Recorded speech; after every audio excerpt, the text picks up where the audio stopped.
तर कुणी गाय मारली म्हणून आपण वासरू मारू नये असं नरेश मस्के यांनी म्हटलेलं आहे। परांजपेंना वाईट वाटलं असेल, शिवतारेंना समज देणार असल्याचं देखील नरेश मस्के यांनी म्हटलंय। विजय शिवतारेंना आवरा अन्यथा कल्याणमध्ये वेगळे चित्र दिसेल असा इशारा अजित पवार गटाचे प्रवक्ते आनंद परांजपे यांनी दिलेला होता। त्यावर शिवसेनेचे प्रवक्ते नरेश मस्केंनी ही प्रतिक्रिया दिली।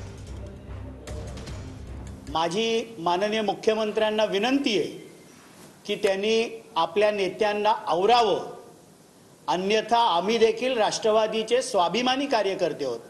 कोणाला जर वाटत असेल की कल्याण लोकसभा खूप जिंकणं सोपं आहे, तर राष्ट्रवादीचा स्वाभिमानी कार्यकर्ता वेगळा निर्णय निकाल देखील कल्याण लोकसभेमध्ये लागू शकतो। त्यामुळे जिल्ह्यातील महायुतीचं चांगलं वातावरण राहावं असं जर माननीय मुख्यमंत्र्यांना वाटत असेल, तर आपल्या वाचाळवीर शिवराळ विजय शिवतारे यांना अडवावं।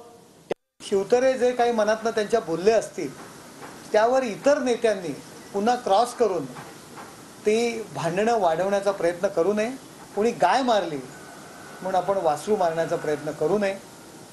खालच्या नेत्यांनी एखादा जर चुकत असेल तर आपण पुन्हा अशा पद्धतीने वक्तव्य करून महायुतीमध्ये जी काही चांगलं चालू आहे त्याच्यामध्ये मिठाचा खडा दुधामध्ये टाकण्याचा कोणी प्रयत्न करू नये।